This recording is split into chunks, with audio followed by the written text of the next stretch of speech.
Hello, and welcome back to Infidelity Tales Lab. We're grateful for each view and comment. Tell us, from which country or city are you watching today? We enjoy connecting with our global audience. Now, let's dive into today's story. Chapter 1, Left Behind. Vince Harlow watched as the cloud of dust rose behind his wife's retreating SUV, her laughter still ringing in his ears. The blazing Nevada sun beat down on his face as he stood alone on the desolate stretch of highway, miles from the nearest town. Let's see if your survival skills pay off. Melody had yelled, her blonde hair whipping in the wind as she sped away with her photographer friend Trent. The smirk on Trent's face told Vince everything he needed to know. Vince didn't panic. Instead, he reached into his boot and pulled out a small device, a GPS tracker he'd planted on his own vehicle weeks ago when he first noticed the way Melody's eyes lingered on Trent during their dinner parties. The small screen displayed a blinking dot moving steadily eastward. The desert stretched endlessly around him, shimmering under the brutal heat. To anyone else, this might be a death sentence. But Vince wasn't anyone else. Before founding his high-end survival school, Phantom Ridge Expeditions, Vince had spent 8 years in the Army Rangers, including 3 tours in environments far more hostile than this. The desert was practically his second home.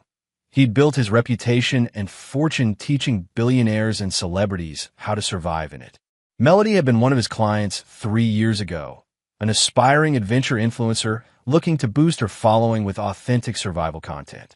She'd been captivating with her quick wit and seemingly genuine interest in his world.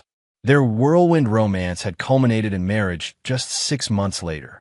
Now, it appeared that romance had been as authentic as her social media persona. Vince pulled out his satellite phone, the one Melody didn't know about, and dialed a familiar number. "Dom," he said when the line connected. "It's happening. Are you in position?" "Roger that," came the gruff reply from Dominic Alvarez, his former Ranger teammate and current head of security at Phantom Ridge. "You okay out there, boss?" "Never better," Vince replied, surveying the landscape. She even picked the perfect spot.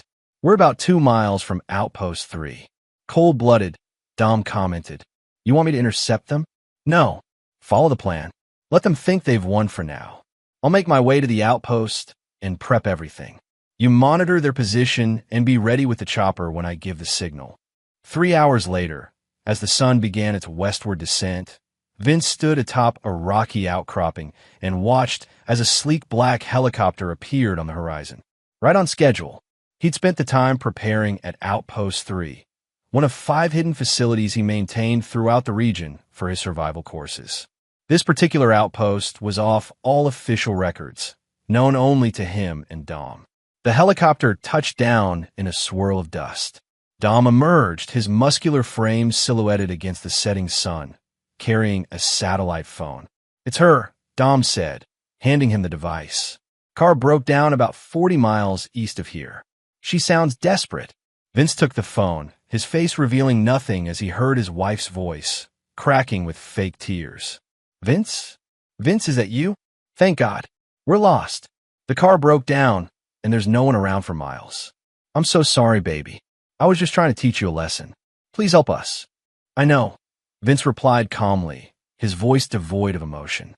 "I tracked you. Help is coming." "Oh, thank you. I'm so sorry And Melody?" Vince interrupted.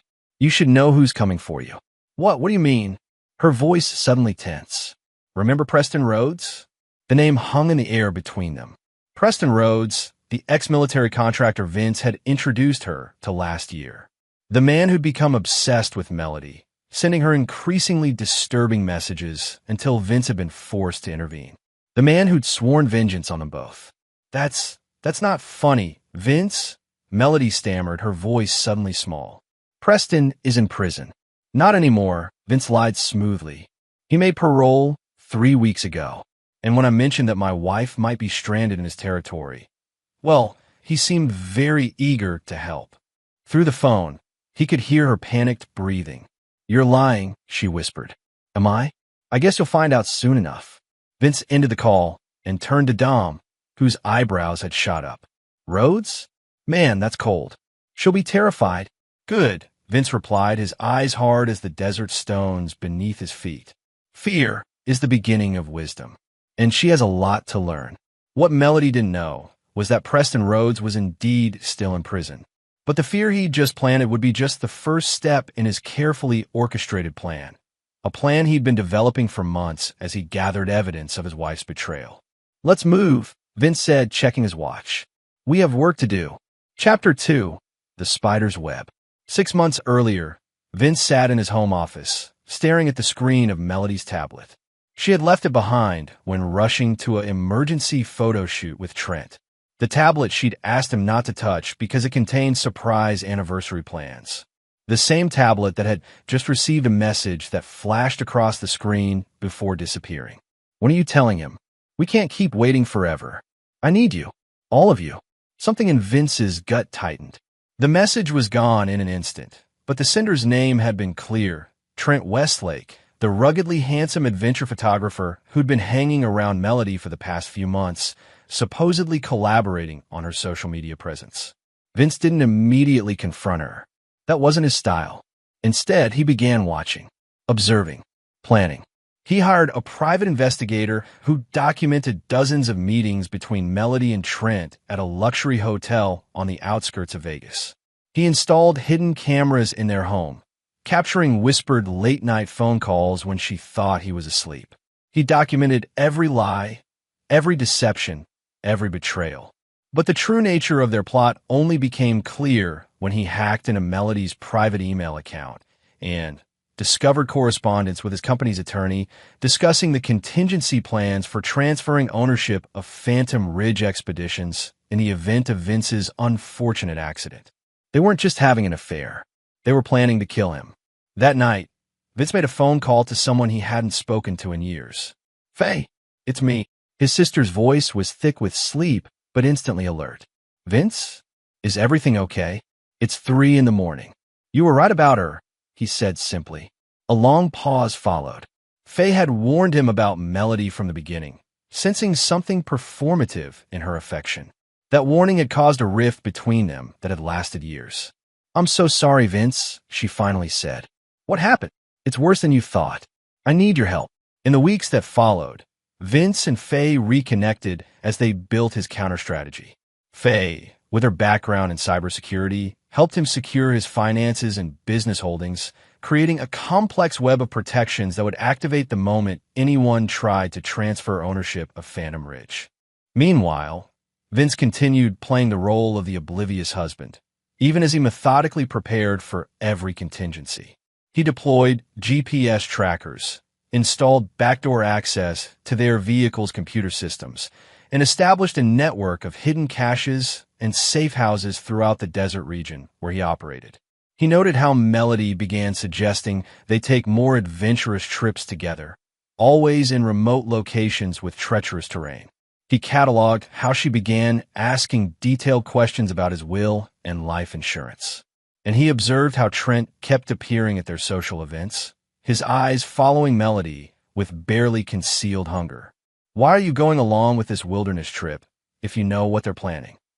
Faye asked him over an encrypted call the night before he was due to leave with Melody.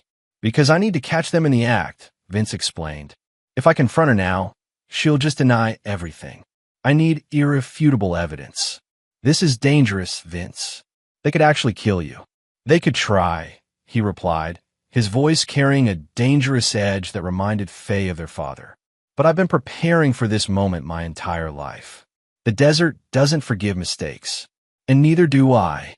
Now, as he stood at Outpost 3 preparing his equipment, Vince reflected on how perfectly his wife and her lover had played into his hands. They had chosen this specific route because Vince had casually mentioned it contained some of the most dangerous and isolated terrain in his territory. They had no idea he maintained a hidden facility there, fully stocked with everything he would need.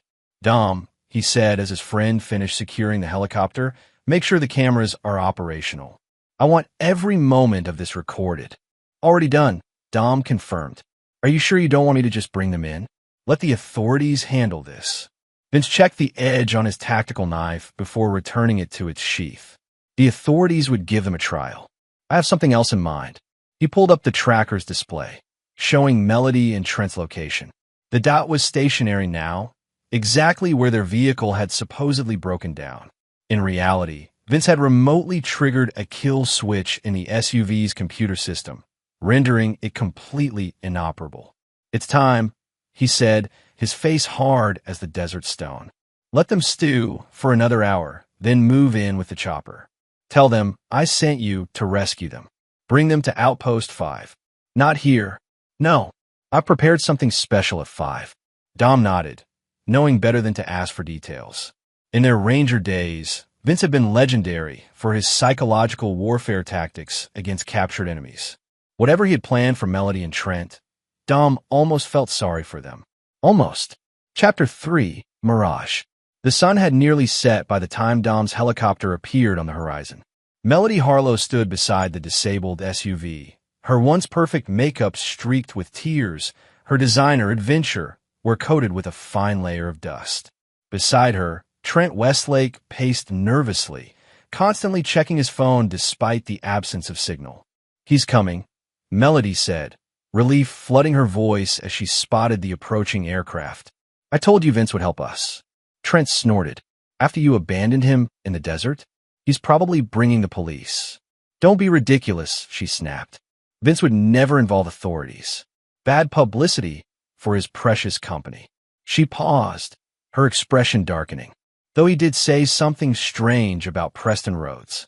"Who? Never mind," she said, waving dismissively. "Just let me do the talking. Vince still loves me. I can handle him." The helicopter touched down 50 yards away, sending swirls of sand in all directions. Melody plastered on her most remorseful expression as Dom emerged and approached them. "Mrs. Harlow," he shouted over the whirring blades. "I'm here to extract you. Mr. Harlow sent me." "Where is Vince?" she asked, looking past Dom toward the helicopter. "Handling preparations at the outpost," Dom replied vaguely. "We need to move. Storm's coming in." The sky above was perfectly clear, but neither Melody nor Trent possessed the desert knowledge to challenge this assessment. They gathered their essentials and followed Dom to the helicopter. "Where are we going?" Trent asked as they lifted off. "Secure location," Dom answered, his voice neutral. "Mr. Harlow's orders." Melody exchanged a nervous glance with Trent. This wasn't proceeding according to their plan. Vince was supposed to be devastated, desperate to reconnect with her after her teaching him a lesson. Instead, he was dispatching employees and making mysterious preparations. As the helicopter flew deeper into the desert, Melody tried to orient herself, but the featureless landscape offered few landmarks. After 20 minutes, a small compound appeared below them, a series of partially subterranean structures built into the side of a rocky hill. "What is this place?" she asked as they descended. "Outpost 5, Dom replied. "One of Mr. Harlow's private facilities." The helicopter landed on a small pad at the edge of the compound. Dom escorted them inside, where the temperature was a blessed reprieve from the desert heat. The interior was Spartan but well-equipped. Sleeping quarters, a kitchen area, communications equipment, and various survival gear lining the walls. "Make yourselves comfortable," Dom said, gesturing to the main living area. "Mr. Harlow will be here soon." "When?" Melody demanded. "When he's ready." Dom's tone made it clear he wouldn't elaborate further. "There's food in the kitchen, water in the cooler.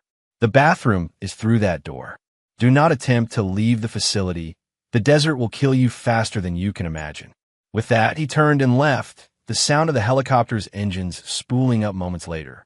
"I don't like this," Trent muttered once they were alone. "This wasn't the plan."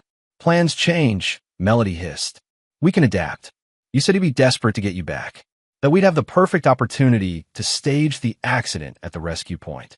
This doesn't feel like a man who's desperate for anything." Melody paced the room, her mind racing. Something was wrong. Vince wasn't following the script she'd carefully crafted.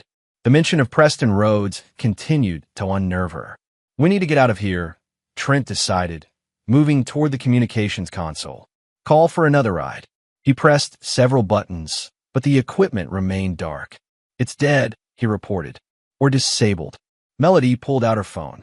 Still no signal. She moved to the door Dom had exited through, only to find it locked. "What the hell?" A sudden crackle came from speakers mounted in the ceiling, followed by Vince's voice, calm and measured. "Hello, Melody. Trent, I hope you're finding Outpost 5 comfortable." Melody whirled, searching for cameras but seeing none. "Vince? What's going on? Where are you?" "I'm exactly where you left me," he replied. "But don't worry about me. I'm quite comfortable. More importantly, I'm exactly where I need to be." "Baby, I'm so sorry about what happened," Melody began, her voice taking on the contrite tone she'd rehearsed. "It was a stupid joke that went too far. Trent and I were just planning my disappearance." Vince interrupted, his voice hardening. "Staging an accident so you could claim my company? Or were you referring to the affair you've been having for the past 8 months? The blood drained from Melody's face. Beside her, Trent stiffened. "I don't know what you're talking about," she tried, but her voice lacked conviction. "The fascinating thing about the desert," Vince continued as if she hadn't spoken, "is how it strips away pretense. Out here, there's no audience to perform for, no followers to impress, just the brutal truth of who you really are and what you're capable of." A hidden panel on the wall slid open, revealing a screen that flickered to life. On it appeared photos of Melody and Trent together in various compromising positions, followed by screenshots of emails discussing Phantom Ridge's ownership transfer after the unfortunate incident. "You've been spying on me?" Melody gasped, outrage replacing her fear. "I prefer to think of it as gathering intelligence on hostile forces," Vince replied, "a skill I learned long before we met." "What do you want?" Trent asked, speaking directly to the ceiling. "What I want," Vince said, his voice dropping to a dangerous whisper, "is for you both to experience the desert as I have, to understand its power, its justice. Over the next few days, I'm going to give you a personalized survival course, one you'll never forget." The lights in the facility suddenly went out, plunging them into darkness.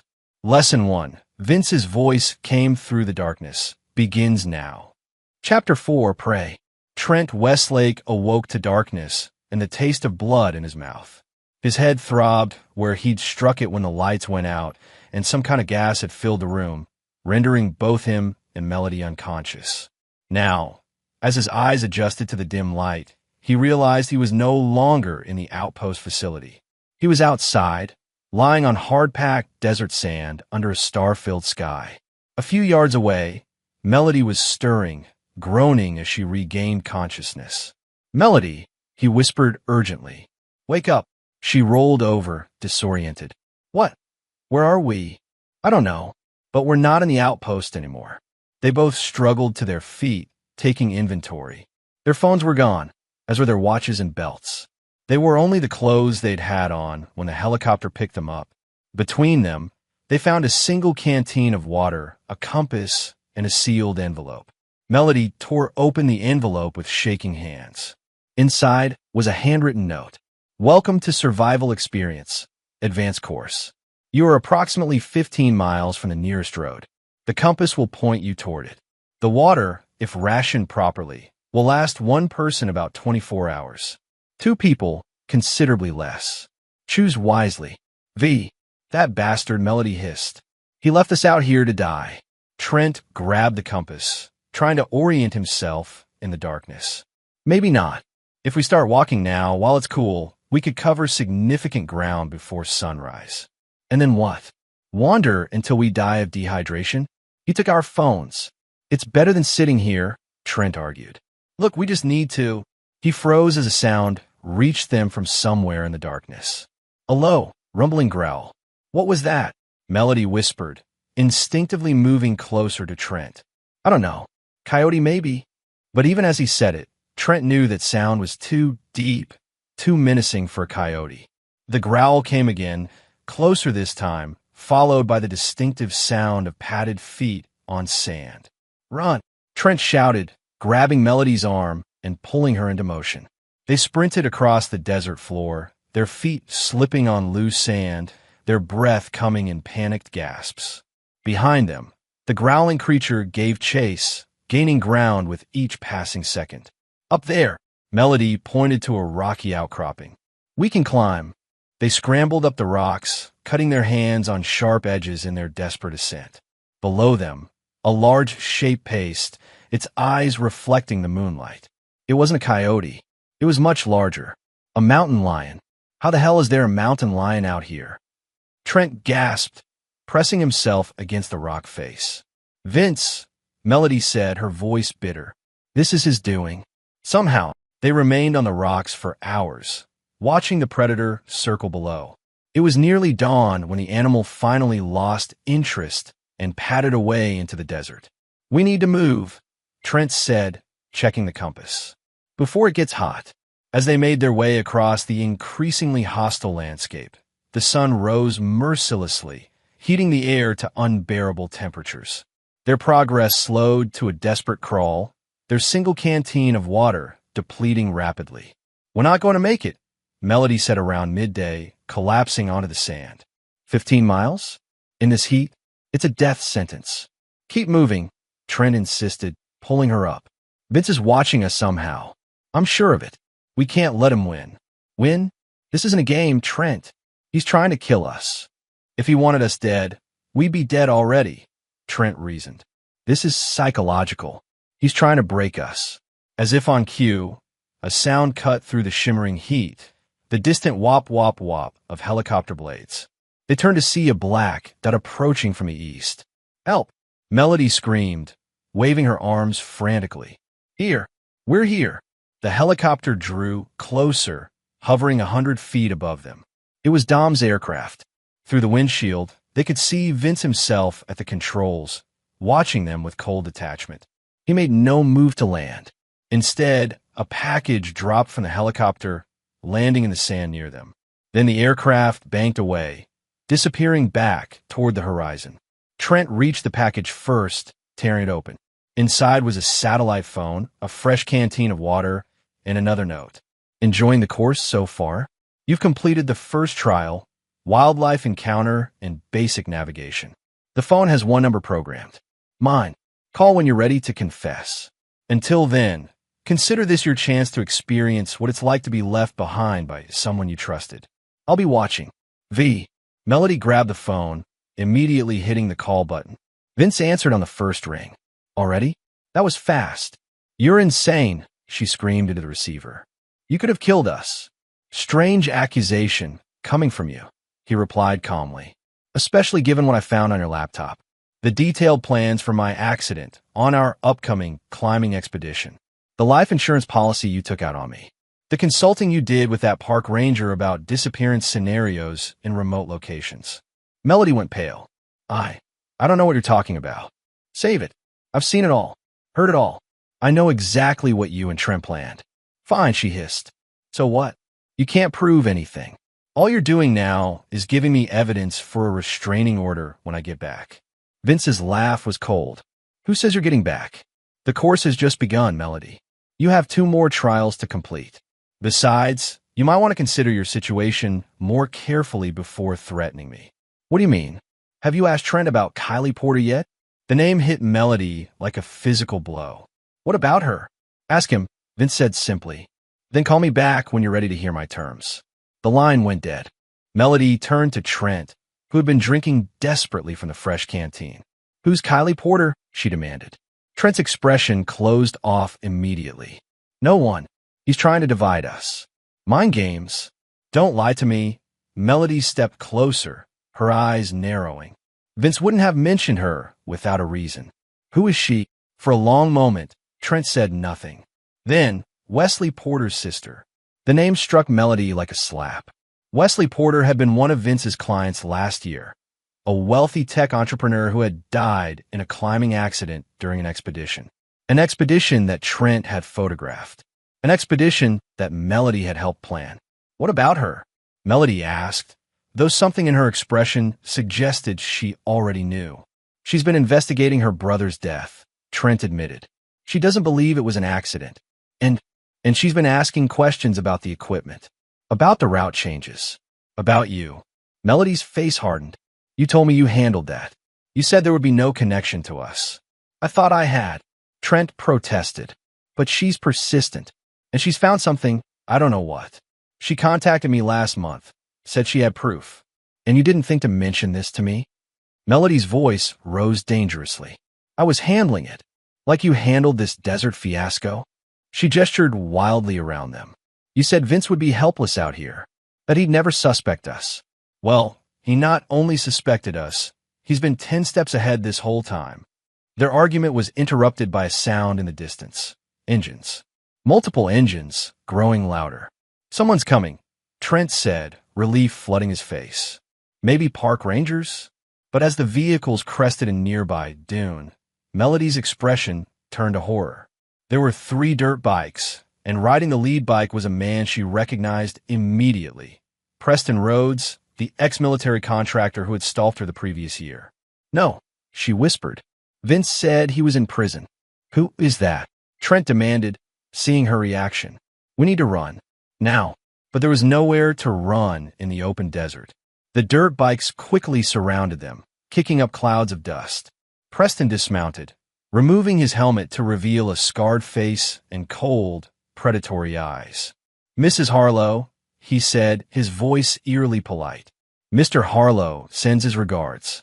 Chapter 5, Predators. Preston Rhodes circled Melody and Trent like a shark scenting blood. His companions remained on their dirt bikes, engines idling, forming a loose perimeter around them. I've been looking forward to this reunion, Preston said, his voice carrying the artificial pleasantness of a predator toying with its prey. Ever since you filed those false harassment claims against me. They weren't false, Melody shot back, though her voice trembled. You were stalking me. Preston laughed, a harsh sound in the desert stillness. You flirted with me for weeks, led me on, then cried harassment when your husband found out. Classic Melody. What do you want? Trent interjected, trying to sound braver than he felt. Me? I'm just the transportation. Preston gestured to the dirt bikes. Mr. Harlow was quite specific about where to take you for the next phase of your education. Melody's eyes narrowed. Vince put you up to this? I thought you hated him too. Let's just say we found common ground. Preston replied, cryptically. Now, we can do this the easy way, or we can do this the enjoyable way. His hand drifted to a stun baton at his hip. Your choice. 30 minutes later, Melody and Trent found themselves being escorted into a cave complex cut into the side of a rocky hill. Unlike the modern comfort of Outpost 5, this place was primitive, illuminated only by battery-powered lanterns that cast long shadows across the rough stone walls. Preston led them to a central chamber where a table had been set up. On it lay several items, 2 backpacks, some climbing gear, and a tablet computer. Welcome to Trial 2, Preston announced, gesturing grandly. Mr. Harlow prepared this specially for you. The tablet screen flickered to life, showing Vince's face. Unlike his previous cold demeanor, he now wore an unsettling smile. I see you've met my associate, he said through the screen. Preston was kind enough to assist me when I explained the situation. Turns out, he's not particularly fond of people who manipulate others and then discard them. Vince, please, Melody began. This has gone far enough. We can talk about this. We're well past talking, Vince cut her off. Now it's time for demonstration. You see, while you were planning my unfortunate accident, I was documenting everything. Every conversation, every email, every meeting with Trent. Including, he paused meaningfully, your discussions about Wesley Porter. Trent surged forward. You don't know anything about Porter, don't I? Vince's expression hardened. I know you tampered with his climbing gear after Melody convinced him to take an unauthorized route. I know you both collected on the promotional deal with his company after his tragic accident. And I know Kylie Porter has been assembling evidence against you both for months. Melody's face had gone ashen. That's not what happened. Save it for someone who hasn't heard you laughing about it on recorded video, Vince replied coldly. Now, here's what's going to happen. Those backpacks contain supplies for 24 hours. Preston is going to escort you to a specific location. Your task is simple. Survive until extraction. And if we refuse, Trent challenged. Then Preston delivers you and all my evidence to Kylie Porter, Vince answered simply. Your choice. Melody and Trent exchanged glances. They both knew they had no real option. Fine, Melody finally said. What's the catch? Vince's smile returned. So perceptive. The catch is that the location is the same area where Wesley Porter died. I thought it fitting. And one more thing. You'll need to trust each other completely to survive. Good luck with that. The screen went dark. Preston gestured to the backpacks. Shall we? It's a 2-hour ride, and the sun's not getting any cooler. The journey through the desert on the back of the dirt bikes was brutal. By the time they reached their destination, a steep cliff face with a precarious path winding up its side, Melody and Trent were exhausted, dehydrated, and increasingly hostile toward each other. This is it, Preston announced, bringing his bike to a stop. Home sweet home. The site was familiar to both of them. The same remote climbing location where Wesley Porter had fallen to his death 14 months earlier. The memory of that day hung between them like a ghost. Your task, Preston explained, handing them each a backpack, is to climb to the shelter at the top before nightfall. Everything you need is in these packs. Mr. Harlow was very specific about the contents. And tomorrow? Melody asked, eyeing the imposing cliff warily. If you make it through the night, I'll return with extraction at noon. Preston mounted his bike again. Oh, and one more thing. There's only enough water for one of you. Mr. Harlow said to tell you, choose better than I did when I chose you. With that, he and his companions roared away, leaving Melody and Trent alone at the base of the cliff. This is insane, Trent muttered, opening his backpack. Inside, he found climbing gear, some protein bars, a thin blanket, and an empty water bottle. Where's the water? Melody checked her own pack and found a single large canteen, nearly full. I have it. Trent's eyes locked on the container. We'll share it. Like hell we will, she snapped, clutching the canteen protectively. You heard what Preston said. There's only enough for one. So what? You're just going to let me die of dehydration? After what you just revealed about Kylie Porter, I'm considering it. Their argument escalated as the afternoon wore on, both aware that the climbing would become impossible once darkness fell. Finally, operating in tense silence, they began their ascent. Halfway up the cliff face, secured by ropes to a narrow ledge, Trent made his move. While Melody was focused on securing her next handhold, he lunged for the canteen attached to her belt. What are you doing? She cried as they grappled precariously on the ledge. The canteen slipped from both their grasp, tumbling down the cliff face before smashing on the rocks below. Look what you did, Trent shouted, his face contorted with rage and fear. What I did? You tried to steal it. Their shouting match was interrupted by a sound from above, a slow, mocking applause. They looked up to see Vince sitting calmly at the cliff's edge, watching them. Bravo, he called down. You lasted longer than I expected before turning on each other. Vince, Melody called, her anger temporarily redirected. This is attempted murder. You can't do this. Actually, this is a private expedition that you both voluntarily joined, he replied. I have the waivers with your signatures. And as for the water, he held up a canteen of his own. There's plenty up here. All you have to do is finish the climb. The sun was setting fast, painting the desert in crimson and gold. Darkness would make the climb nearly impossible, and without water, they wouldn't survive the night exposed on the cliff. We don't have a choice, Trent muttered. We have to keep going. Working in bitter silence, they continued their ascent. As the last light faded, they finally pulled themselves over the edge onto a small plateau. There, they found a rudimentary shelter, little more than a lean-to with sleeping mats, and Vince sitting beside a small campfire. Congratulations, he said, not looking up from the flames. You've completed trial 2. Enough games, Trent snarled, stepping toward Vince. This ends now. With surprising speed, Vince was on his feet, a hunting knife appearing in his hand. I wouldn't, he said softly. The deadly calm in his voice stopped Trent cold. Vince tossed them each a canteen of water. Drink. Rest. You'll need your strength for tomorrow. Why are you doing this? Melody asked, her voice hoarse from exertion and thirst. If you know everything, why not just go to the police? Because the legal system is too merciful for what you've done, Vince answered, his eyes reflecting the firelight. Wesley Porter was my friend before he was your victim. He trusted me to keep him safe, and through you, I failed him. He turned his gaze directly to Melody. And you betrayed not just me, but everything I built. Everything I am. So what happens now? Trent asked, sinking to the ground in exhaustion. Now, Vince smiled, though it didn't reach his eyes.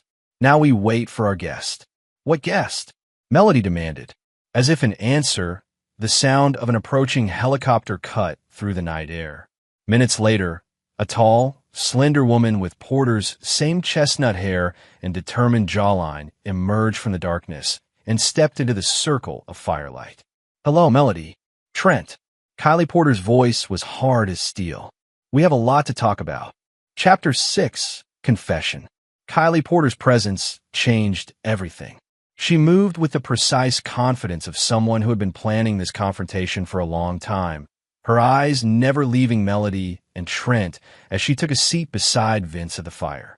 I've imagined this moment for 14 months, she said, her voice steady despite the emotion clearly simmering beneath the surface. 14 months of nightmares about how my brother died. 14 months of being told it was just a tragic accident. It was an accident, Trent insisted, though his voice lacked conviction. The equipment failed. The equipment was tampered with, Kylie countered. And now I have proof. She nodded to Vince, who produced a tablet and passed it to her. Kylie turned the screen toward them. On it played a video, security footage from what appeared to be the equipment room at Phantom Ridge Expeditions the night before Wesley Porter's fatal climb. The footage clearly showed Trent entering the room alone, examining Porter's climbing gear and making subtle adjustments to the carabiners and rope connections. Where did you get this? Trent whispered, his face draining of color. Vince maintains cameras in all equipment areas, Kylie answered. Standard safety protocol. He just never had reason to review this particular footage until I started asking questions. That proves nothing, Melody interjected, though her voice trembled slightly. Regular equipment checks are normal. At 3 a.m? Without logging the inspection? Kylie shook her head. And that's just the beginning. I also have your emails discussing the modified route you suggested to Wesley. The route that took him along that unstable ledge. The route that wasn't in Vince's approved expedition plan. The fire crackled in the silence that followed, casting flickering shadows across the tense faces around it. Why? Kylie finally asked, the single word laden with pain. Why my brother? Melody and Trent exchanged glances, each clearly waiting for the other to speak first. Finally, Trent broke. It wasn't supposed to be fatal, he said, his shoulders slumping. Just enough of an accident to generate publicity. Wesley agreed to it. Liar. Kylie lunged forward, but Vince caught her arm, holding her back. Let him finish, Vince said quietly. I want to hear this. Trent swallowed hard. Wesley's company was launching their new outdoor gear line. He wanted dramatic publicity for the launch, something that would show the gear saving lives in extreme circumstances. We planned a controlled accident, a close call that I would capture on camera. The gear would perform heroically, Wesley would be safe, and everyone would benefit from the publicity. So what went wrong? Vince asked, his voice dangerously soft. The ledge was more unstable than we anticipated, Trent continued. When he put his weight on it, it gave way completely instead of just cracking like we planned. The safety equipment should have held, but he trailed off, unwilling to complete the thought. But you modified it too much, Vince finished for him. You weakened it past the safety threshold. Trent didn't deny it. After it happened, we had a choice. Admit to staging a publicity stunt that went horribly wrong, or let it appear as a tragic, genuine accident. Kylie prompted, her gaze shifting to Melody. Melody's composure finally cracked. Fine. Yes, I knew about the plan. I helped coordinate it, but never thought anyone would get hurt, let alone killed. And afterwards, Vince asked, when you collected on the promotional deal with his company, when you used his death to boost your social media following with your heartfelt posts about losing a dear friend? That was opportunistic, not malicious, Melody defended weakly. We couldn't undo what happened. No, Kylie agreed, her voice tight with controlled fury. You couldn't bring my brother back, but you could have told the truth. You could have given my family closure instead of lies. The night grew colder as the conversation continued, each revelation more damning than the last. Kylie produced more evidence, text messages, promotional contracts signed after Wesley's death, social media analytics showing how Melody's following had surged in the aftermath of the tragedy. By dawn, the full picture had emerged, an elaborate publicity stunt gone wrong, followed by a calculated cover-up, all motivated by fame and money. Throughout the night, Vince had said little, just watched as Kylie methodically dismantled Melody and Trent's denials with relentless evidence. As the first light of morning painted the eastern sky, Vince finally spoke again. "Trial 3 begins now," he announced, rising to his feet. "Your final test. Haven't we been through enough?" Melody pleaded, her face streaked with tears from the night's revelations. "Not nearly," Vince replied coldly. "This trial is simple. Confession." He produced a professional video camera and set it up on a tripod facing them. "You will record complete confessions. Everything about Wesley Porter. Everything about your plan for my accident. Every detail. No omissions. And if we refuse," Trent challenged, though his defiance had diminished considerably since the previous day. "Then this evidence goes to the authorities today," Kylie answered. "All of it, including the new material from your conversations last night, which Vince has been recording. And if we confess," Melody asked quietly. "Then we have leverage," Vince explained. "Insurance that ensures you'll do exactly as instructed moving forward." "What do you want?" Trent asked. "First, you'll both sign documents transferring any and all claims to Phantom Ridge Expeditions to me exclusively," Vince began. "Then, you'll resign from your positions and publicly disassociate from Wesley's company. Finally, you'll make restitution to Kylie and the Porter family, 7 figures each minimum." "That would ruin us," Melody protested. "As opposed to prison," Kylie countered. "Because that's the alternative." The choice was clear, though hardly a choice at all. One by one, they sat before the camera and confessed everything. When it was done, Vince collected signed documents that Kylie produced from her briefcase.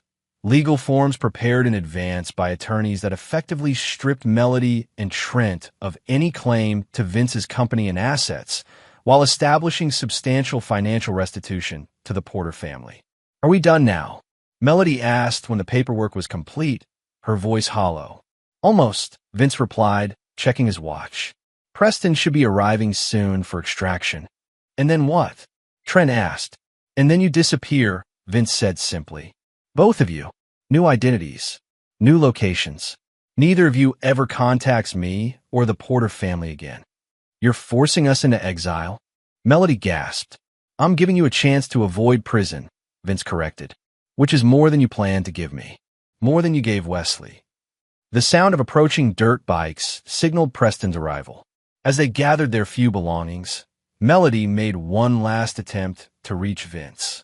"I did love you once," she said quietly. "In the beginning." Vince looked at her for a long moment, his expression unreadable. "No, Melody. You loved what I represented. Success, security, status. You never loved me." He turned away. "And I won't make that mistake again." Preston and his companions arrived, ready to transport Melody and Trent back to civilization, or what would be left of it for them after Vince's retribution was complete. As they prepared to depart, Kylie approached Vince, speaking quietly so the others couldn't hear. "Thank you," she said simply, "for helping me get justice for Wesley." Vince nodded, his expression softening slightly for the first time in days. He deserved better than what happened to him. "What you did here," Kylie hesitated. "It was extreme, but necessary. Sometimes the desert is the only place where true justice can be found," Vince replied. "Out here, there's nowhere to hide from who you really are." As Preston led Melody and Trent away, Vince stood with Kylie at the cliff's edge, watching the sunrise fully illuminate the vast, unforgiving landscape that had been both his home and his weapon of retribution. The desert had revealed its truth, as it always did, and Vince Harlow had proven himself its most dedicated disciple. Chapter 7. Aftermath. 6 weeks after the desert ordeal, Vince sat in the expansive office of Phantom Ridge Expeditions, reviewing the quarterly reports. Business was booming, ironically bolstered by the mysterious disappearance of Melody Harlow and Trent Westlake from public life. The speculation had created a surge of interest in the company, even as Vince maintained a stoic silence about his estranged wife's whereabouts. The official story, carefully constructed and disseminated through proper channels, was that Melody and Trent had embarked on a private expedition to remote international locations for an exclusive documentary project. Few questioned it. Those who did received politely vague responses from Phantom Ridge's PR team. The reality was considerably different. Following their confessions, Melody and Trent had been transported to separate locations. Their assets had been liquidated to pay restitution to the Porter family. Their social media accounts, once their lifeblood, had gone dormant. For all practical purposes, they had ceased to exist in their previous forms. A knock at the door interrupted Vince's thoughts. His assistant ushered in Faye, whose expression was tense despite her attempt at a casual greeting. "Have you seen this?" she asked without preamble, sliding a tablet across his desk. On the screen was a news article about a private investigator hired by Melody's parents, who had grown concerned about their daughter's extended absence. The investigator was asking pointed questions about Phantom Ridge and Vince's last interactions with his wife. "It was inevitable," Vince said, pushing the tablet back toward Faye. "But it changes nothing. The confessions and legal documents protect us." "Us?" Faye raised an eyebrow.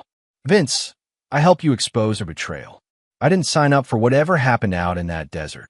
"Nothing happened that they didn't deserve," Vince replied evenly. "And nothing that can be proven." Faye studied her brother's face, searching for something. Remorse, perhaps, or concern. She found neither. "You've changed," she finally said. "The Vince I knew wouldn't have been so cold." "The Vince you knew died the moment he discovered his wife was planning his murder," he replied, his voice hardening. "But enough about that. What's the status on the Porter settlement?" Faye recognized the deflection, but allowed it. "Final payments were transferred yesterday. Kylie has officially withdrawn all legal inquiries into Wesley's death." "Good." Vince nodded, then glanced at his watch. "I have a meeting with the board in 20 minutes. Anything else?" Faye hesitated, then decided to press forward. Dom called. "He's concerned about Preston Rhodes." This caught Vince's attention. "What about him?" "Apparently, Preston's been talking. Nothing specific yet, but Dom thinks he might be testing the waters, seeing what his information might be worth to the right buyer." A shadow crossed Vince's features. "I'll handle Preston. Like you handle Melody and Trent?" Faye challenged. "If necessary," Vince replied without elaboration. "Now, if there's nothing else." The dismissal was clear. Faye rose, pausing at the door. "Just be careful, Vince.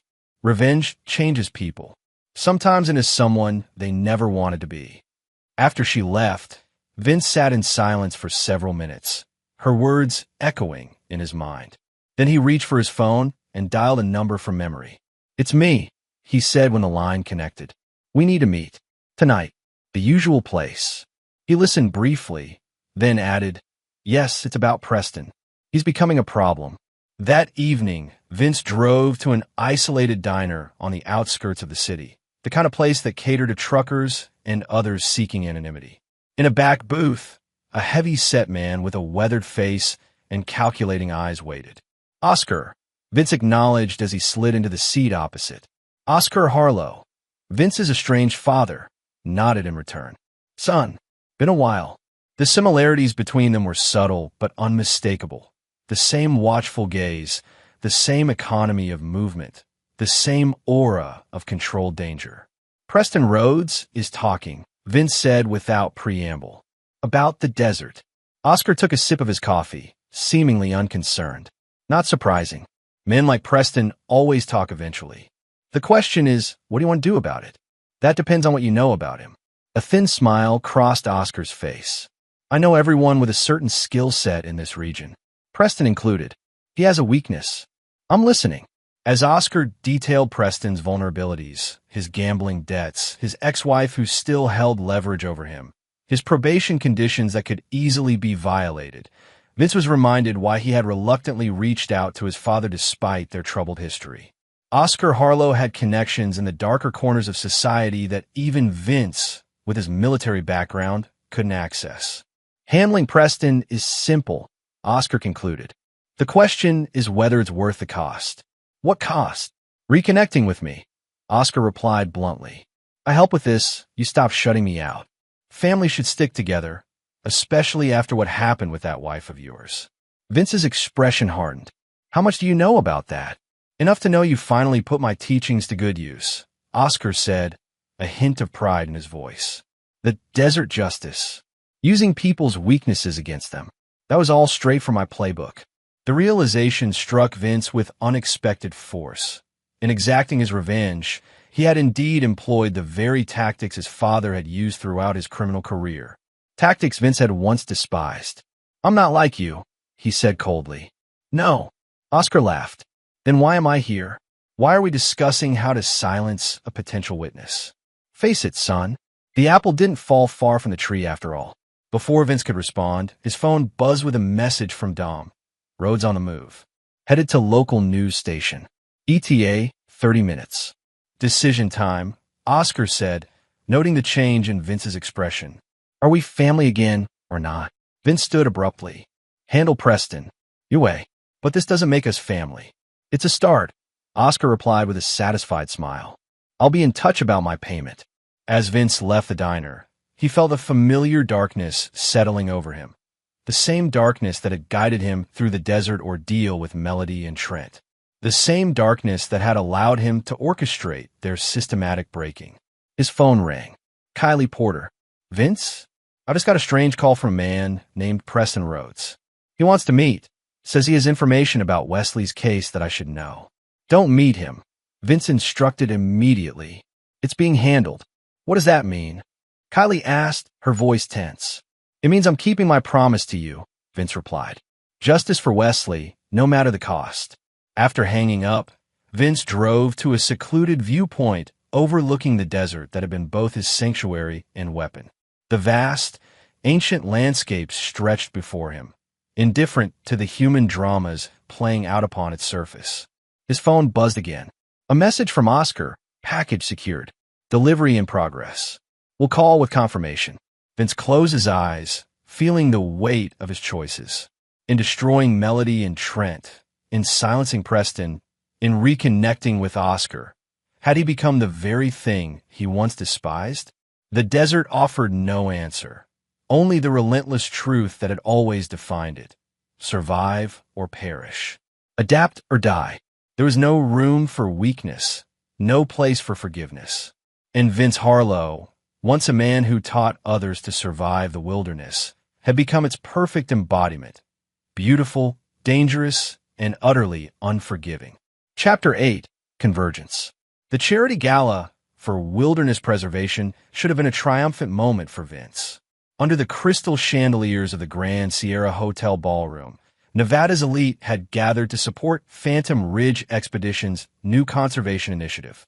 6 months had passed since the desert incident, and Vince had successfully rebuilt his public image as a dedicated environmentalist and adventure entrepreneur. Yet as he navigated the crowd of admirers and potential investors, Vince felt a familiar tension in his shoulders. Preston Rhodes had been handled by Oscar's connections, currently serving time for probation violations related to conveniently discovered gambling debts. The investigation into Melody and Trent's disappearance had stalled due to lack of evidence and jurisdiction complications. By all accounts, Vince had won. So why did victory feel so hollow? Mr. Harlow, a voice called from behind him. A moment of your time. Vince turned to find himself face to face with a sharp-eyed woman in her 50s, her press credentials identifying her as Diana Reeves, investigative reporter for the National Observer. Ms. Reeves, he acknowledged with practiced courtesy. Enjoying the event? Immensely, she replied with a smile that didn't reach her eyes. Though I find myself more interested in your wife's conspicuous absence. 6 months is a long disappearance, even for adventure influencers. My wife's professional commitments are her own, Vince responded smoothly. We've been separated for some time, as I've stated previously. Yes, your official statement. Diana's smile tightened. I've been looking into some inconsistencies in that narrative. For instance, no record of Melody or Trent Westlake leaving the country, despite claims of an international expedition. No communication from either on any platform. No financial activity. Vince maintained his composed expression. "I'm not my wife's keeper, Ms. Reeves. Perhaps that contributed to our separation. Perhaps," she conceded. "Or perhaps something happened out in that desert 6 months ago. Something involving your father, Oscar Harlow." The mention of his father's name sent a cold jolt through Vince, though he revealed nothing. "My father and I are estranged. Have been for years." "Interesting, then, that you were seen meeting with him the night Preston Rhodes was arrested." Diana pressed. "The same Preston Rhodes who worked for your company and was reportedly the last person to see your wife before her expedition." Before Vince could formulate a response, a commotion near the entrance drew attention. Through the crowd, he spotted a familiar figure, Brooke Kingsley, Trent's sister. She stood scanning the room, her expression determined. "Excuse me," Vince said to Diana. "Duty calls." He moved quickly through the crowd, intercepting Brooke before she could make a scene. "Ms. Kingsley, this is a surprise. Where is my brother?" she demanded without preamble, her voice low but intense. "I believe he's on assignment overseas," Vince replied, steering her toward a quieter corner. "Though we don't exactly keep in touch." "Lies," Brooke hissed. "I've hired investigators. They found nothing. No trail, no records, nothing. It's like he vanished into thin air. And the last person he contacted was you." "That's not accurate," Vince countered calmly. "His last assignment with Phantom Ridge was months ago, before he and my wife decided to pursue independent projects." "You did something to them," Brooke insisted, her eyes blazing. "And I'm going to prove it." From across the room, Vince caught sight of Dom making his way toward them, concern evident in his expression. Simultaneously, he noticed Diana Reeves observing the exchange with keen interest. The situation was deteriorating rapidly. Vince needed to contain it. "Ms. Kingsley," he said, his voice dropped to a whisper, "making accusations without evidence is dangerously close to slander. I suggest you reconsider your approach." "Is that a threat?" Brooke challenged. "A statement of fact," Vince replied. "Now, I can have security escort you out, or you can leave voluntarily. Your choice." Their standoff was interrupted by the arrival of Kylie Porter, elegant in a black evening gown. "Everything all right here?" she asked, her presence creating an immediate tension with Brooke. "Fine," Vince assured her. Ms. Kingsley was just leaving. Brooke's gaze shifted between Vince and Kylie, realization dawning in her eyes. "You're working together," she said. "This is about Wesley Porter, isn't it?" Kylie's composure faltered slightly before she recovered. "I don't know what you're talking about." "My brother mentioned Wesley before he disappeared," Brooke continued. "Said there was complicated history there. And now you two are thick as thieves while my brother is missing? That's not coincidence." Dom finally reached them, positioning himself strategically between Brooke and the others. "Ma'am, I need to ask you to leave." "This isn't over," Brooke promised as Dom escorted her toward the exit. "Not by a long shot." As she departed, Vince noticed Diana Reeves watching intently, her reporter's instinct clearly sensing a story. The carefully constructed facade was beginning to crack. "We need to talk," Kylie said urgently. "Not here." Later that night, in Vince's penthouse overlooking the city, Kylie paced anxiously while Dom secured the premises and checked for surveillance. "It's clean," he reported, rejoining them in the living room. "But that reporter's been digging deep. She's connected you to Oscar and Preston. It's only a matter of time before she puts more pieces together. And now Trent's sister is involved," Kylie added, collapsing onto the sofa. "This is unraveling, Vince." Vince remained calm, pouring himself a whiskey as he considered their options. "Nothing concrete has emerged. No evidence ties us to what happened in the desert. Except Preston," Dom reminded him. "And your father. Wild cards, both of them." "Preston is contained," Vince replied. "And Oscar won't talk. It would implicate him as well." "Are you sure about that?" Kylie challenged. "From what you've told me, your father isn't exactly trustworthy."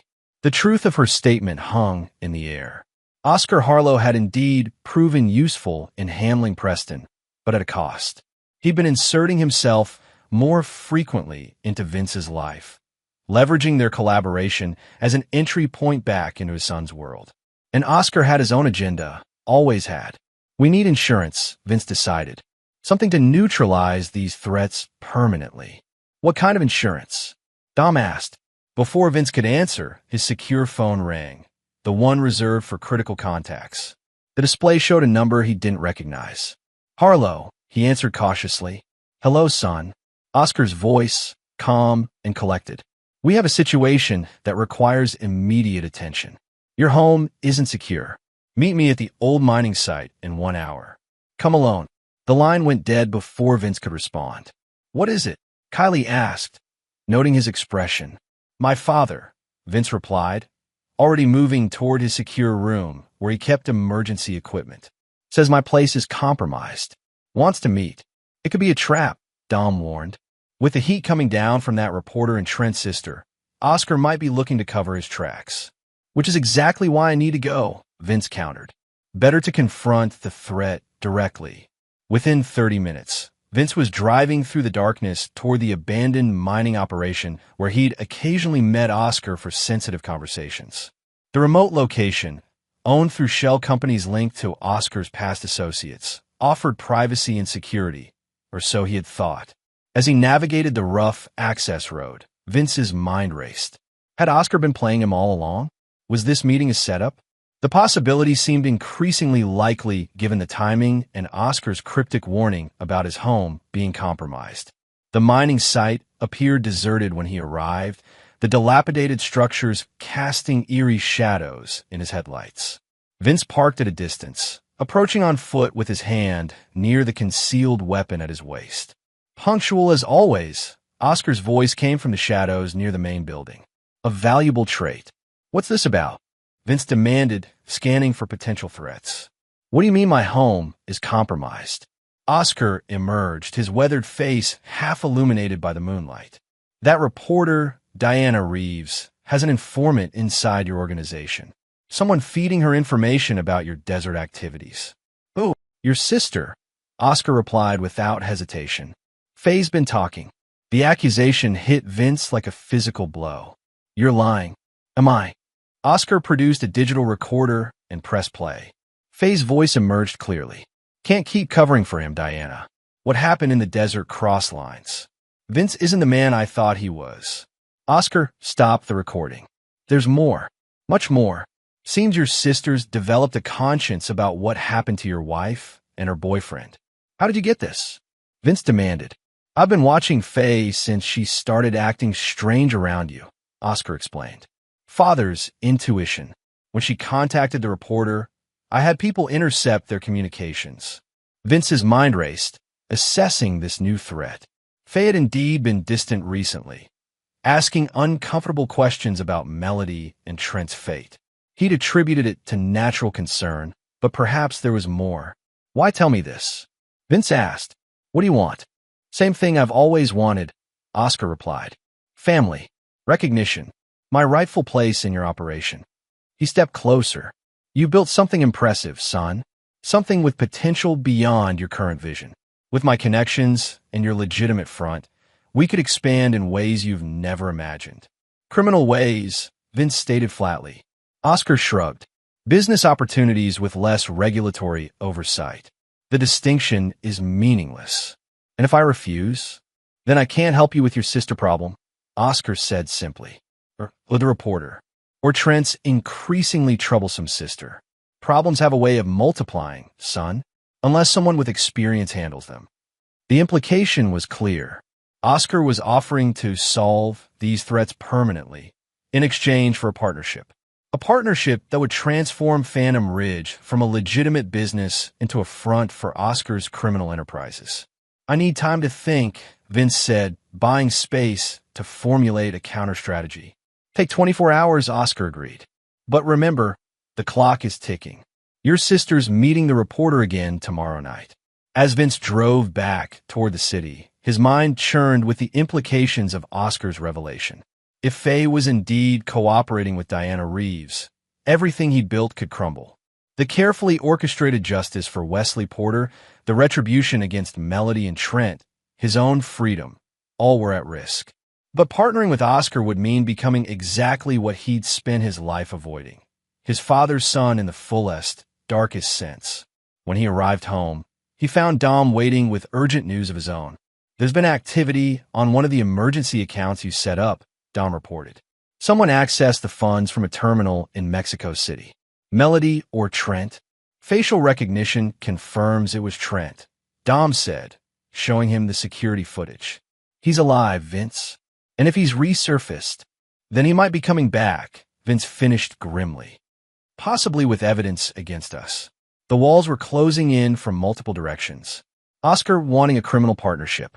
Faye potentially betraying him to a reporter. Trent resurfacing from his enforced exile. Brooke Kingsley making public accusations. The irony wasn't lost on Vince.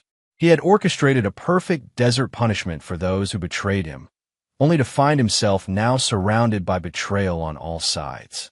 "What's the play?" Dom asked, his loyalty one of the few constants in this unraveling situation. Vince stared out at the distant desert, visible as a dark void beyond the city lights.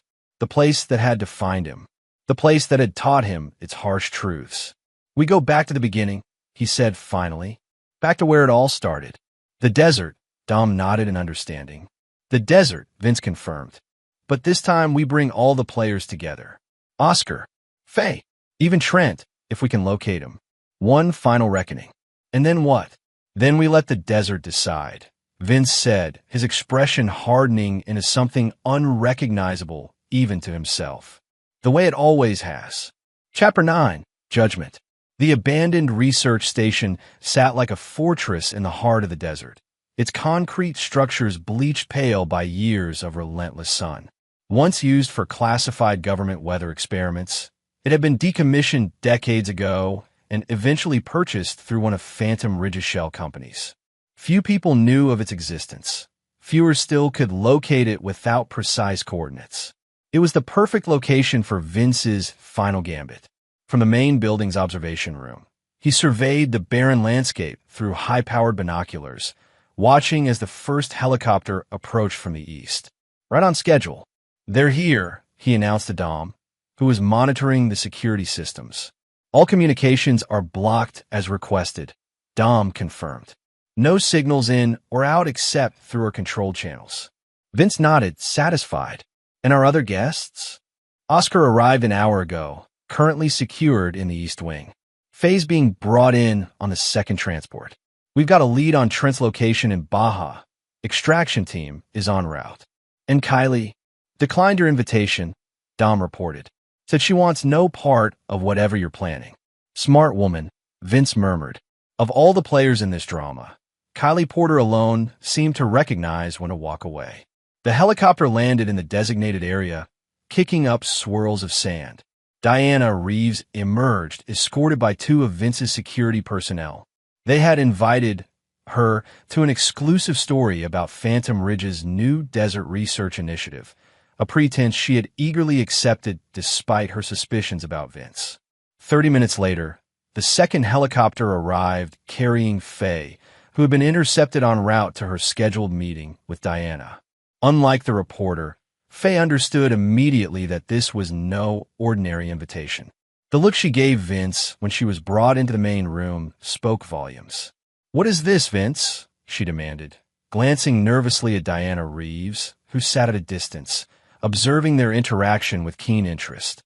"Family reunion," Vince replied coldly, "with a few additional guests." "You're making a mistake," Faye warned, lowering her voice. "Whatever you think you know." "I know enough," Vince interrupted. "The question is, how much have you told Ms. Reeves about our desert activities?" Faye's silence was confirmation enough. Vince gestured to Dom, who escorted her to a seat across from Diana. The reporter watched this exchange with undisguised fascination, clearly sensing the story expanding beyond her initial expectations. "Mr. Harlow," Diana finally spoke up, "I was promised an exclusive about your research initiative. This seems different." "It is," Vince acknowledged, turning his attention to her. "You've been investigating my wife's disappearance, my father's criminal connections, and events that occurred in this desert 6 months ago. Today, you get your exclusive, the complete story." but on my terms. Diana's professional mask slipped, revealing genuine surprise before she composed herself. And those terms are, "You listen first," Vince stated. "Then I'll answer your questions. Once. After that, you decide what story you publish, if any." "That's not how journalism works," Diana objected. "It is today," Vince replied with finality. "Because this isn't just about a story for you. It's about survival for all of us." Before Diana could respond, Dom signaled from the security console. "Third transport incoming." "It's Oscar."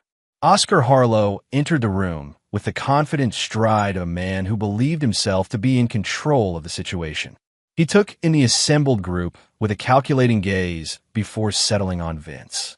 "Interesting gathering, son," he remarked, "though I don't recall agreeing to an audience." "Plans change," Vince replied. "Have a seat." Oscar remained standing. "I prefer to maintain tactical advantages when possible." "As do I," Vince countered, nodding to Dom, who activated a control panel on the wall. Metal shutters descended over the windows while reinforced security doors sealed the room's exits. "Please, sit." Recognizing the shift in power dynamics, Oscar complied, choosing a position that allowed him to observe everyone. "Now we wait for our final guest," Vince announced. "Trent Westlake," Diana surmised, her reporter's instinct connecting the dots. "You found him. He'll be joining us shortly," Vince confirmed. "In the meantime, let me tell you all a story about desert justice." Over the next hour, Vince methodically laid out the events that had led them to this moment. He revealed Melody and Trent's betrayal, their plan to eliminate him for control of his company, and the evidence he had gathered against them. He explained their connection to Wesley Porter's death and the elaborate punishment he had orchestrated in the desert. Throughout his narrative, he watched the varied reactions of his audience. Diana documented everything with professional detachment, though her expression betrayed occasional shock at the more brutal details. Faye alternated between shame and defiance, especially when Vince described the psychological tactics he had employed against Melody and Trent. Oscar, unsurprisingly, listened with something resembling pride. "So you left them in the desert with false identities and clean financial records," Diana clarified when Vince finished. "Essentially erasing their previous lives. They received better than they had planned for me," Vince replied without remorse. "And far better than Wesley Porter received. And now Trent has resurfaced," Diana continued, "potentially threatening to expose your vigilante justice. Hence our gathering today," Vince confirmed. "The loose ends are converging, Ms. Reeves. Including you." The implication hung heavily in the air. Diana glanced toward the sealed exits, her professional composure faltering slightly. "If you're planning to silence us all," she said carefully, "bringing us together seems counterproductive." "If that were my intention, there would be more efficient methods," Vince replied. "No, I brought you here for a different purpose." At that moment, Dom received another alert. "Final transport approaching. ETA 5 minutes." The tension in the room escalated as they awaited Trent's arrival. When he was finally escorted in, thinner, weathered, but very much alive, his presence completed the circle of players in Vince's orchestrated drama. Trent's eyes widened as he took in the assembled group. "What is this?" he demanded hoarsely. "The reckoning," Vince answered simply, gesturing to the last empty chair. Once Trent was seated, Vince moved to the center of the room, commanding everyone's attention. "Each of you represents a threat to what I've built," he began. "Diana, with your investigation. Faye, with your betrayal. Oscar, with your criminal aspirations for my company. And Trent, with your unexpected resurrection." He paused, surveying each face. Conventional wisdom would suggest eliminating these threats permanently. "Then why haven't you?" Trent challenged, his voice strained. "Because the desert taught me something about justice," Vince replied. "True justice isn't about elimination. It's about balance. Consequences properly aligned with actions." He moved to a control panel and activated a large screen on the far wall. It displayed a digital countdown clock set to 60 minutes. In 1 hour, this facility's location and purpose will be broadcast to federal authorities, along with comprehensive evidence of various crimes associated with it, Vince explained. These crimes include Oscar's numerous illegal operations, details of Wesley Porter's death, and the forced exile of Melody and Trent. Oscar's expression darkened dangerously. You're exposing all of us, including yourself? Unless the appropriate parties depart before the countdown concludes, Vince clarified. Transportation is waiting outside. Enough for everyone except one person. Who stays behind? Faye asked, understanding dawning in her eyes. The person most deserving of desert justice, Vince replied. That's for you all to decide collectively. The implication was clear. They would have to choose a sacrifice to remain behind and face the consequences when authorities arrived. The others would escape with their freedom intact. This is insane, Diana objected. You can't expect us to. I expect you to apply the same ruthless judgment to each other that you've been willing to apply to others, Vince interrupted. Oscar, you've sacrificed countless people to protect your criminal enterprises. Faye, you were willing to sacrifice me to ease your conscience. Trent, you sacrificed Wesley Porter for fame and profit. And Ms. Reeves, you've sacrificed truth for sensationalism throughout your career. He gestured to the countdown. You have 1 hour to decide who deserves to face justice most. Choose wisely. With that, Vince nodded to Dom, who followed him from the room through a hidden door that sealed behind them, leaving the 4 occupants to their deliberations.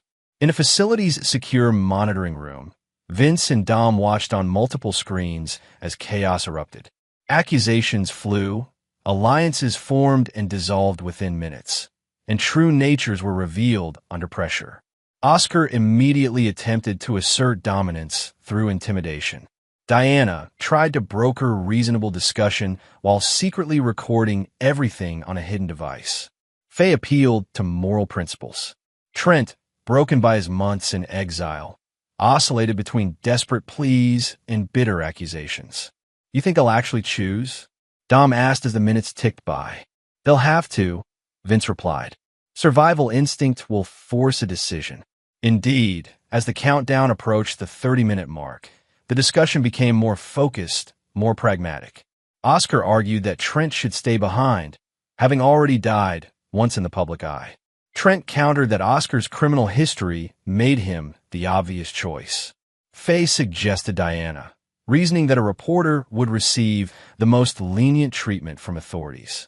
Diana proposed they all refuse to choose, forcing Vince's hand. They're missing the point, Vince observed. This isn't about escaping consequences. It's about acknowledging who truly deserves them. When only 15 minutes remained, a shift occurred. Faye, who had been quieter during the most recent arguments, suddenly stood and addressed the group. It should be Vince, she declared. He orchestrated everything. Wesley's death cover-up, Melody and Trent's exile, this entire situation. He's the one who deserves to face justice. Interesting development, Dom commented, watching Vince's reaction. Expected, Vince replied calmly. She's not wrong from her perspective. As the countdown fell below 10 minutes, the discussion had transformed into a unified front against the absent Vince. Even Oscar eventually agreed, his survival instinct outweighing family loyalty. Their collective decision refused to sacrifice one of their own and instead demand Vince take responsibility for his actions. When only 5 minutes remained, Vince finally re-entered the room. The 4 participants fell silent, their unified stance evident in their positioning. We've reached a decision, Faye announced. We choose you, Vince. You should be the one to stay behind. Vince absorbed this without surprise. An interesting choice. Unfortunately, not one of the available options. This was your game, Oscar growled. Your test of justice. Face the consequences of your own actions. Oh, I am, Vince assured him, but not in the way you imagine. He nodded to Dom, who had entered behind him and now sealed the door once more.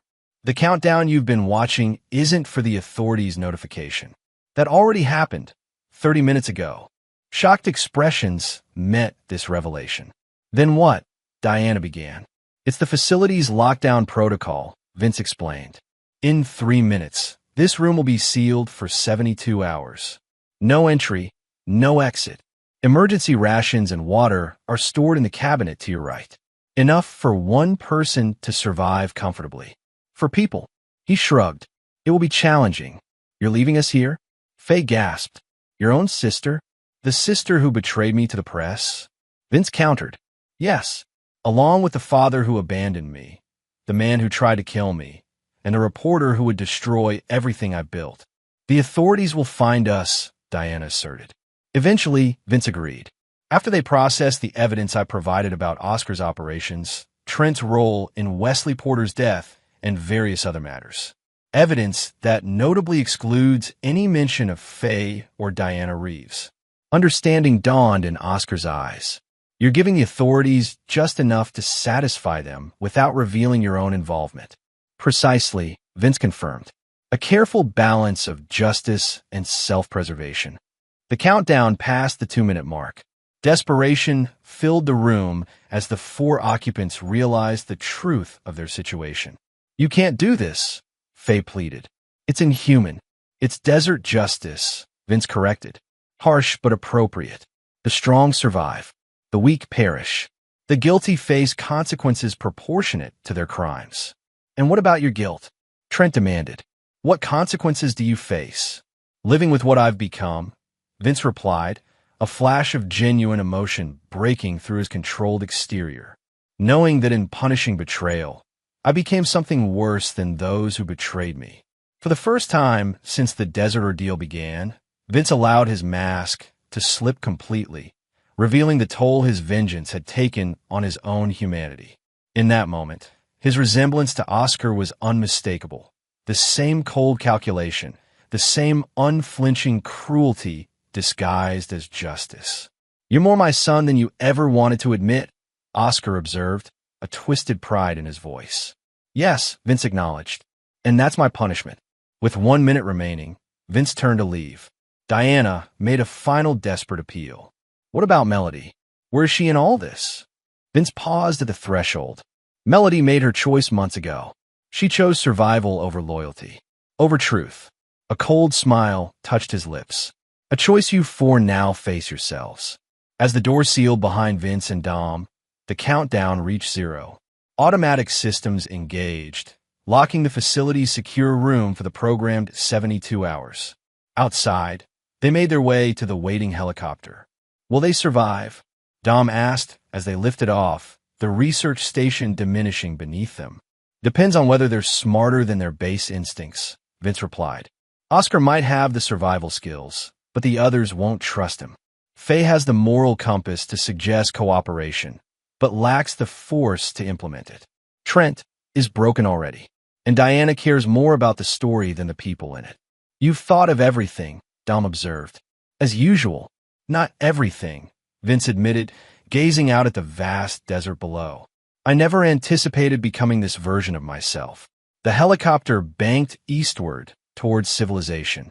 Behind them, the abandoned research station stood isolated in the unforgiving landscape, a monument to Vince's meticulous retribution. Within its walls, for people faced the same brutal choice Vince had confronted months earlier.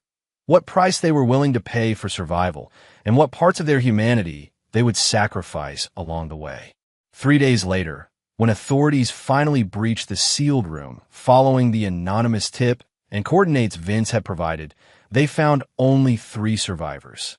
The desert had claimed its final victim, Oscar Harlow, though whether through violence, self-sacrifice, or simply the harsh math of resource allocation remained unclear. The survivors told conflicting stories. Vince received the news of his father's death without visible emotion.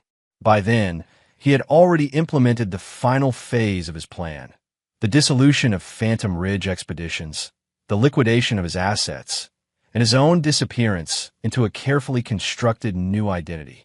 The desert had taught him its ultimate lesson. True survival sometimes meant walking away from everything you had built, everything you had become. Starting over not as an act of cowardice, but as the only path to redemption. One person received a message from Vince before he vanished, Kylie Porter. A single line of text, sent through an untraceable channel. Justice is done. Wesley can rest now. So can I. Somewhere in the vastness of the world, Vince Harlow began again, carrying with him the harsh wisdom of the desert and the knowledge that he had become the very thing he once despised, A man who would never forgive betrayal, never forget an enemy, and never again trust his heart to another. In the end, his most perfect revenge had been upon himself. And there you have it. Another story comes to an end. What did you think? I'd love to hear your thoughts in the comments below. If you enjoy this story, consider joining our community by subscribing. It means the world to us. For more stories like this one, check out the recommended videos on screen. And I'll see you there.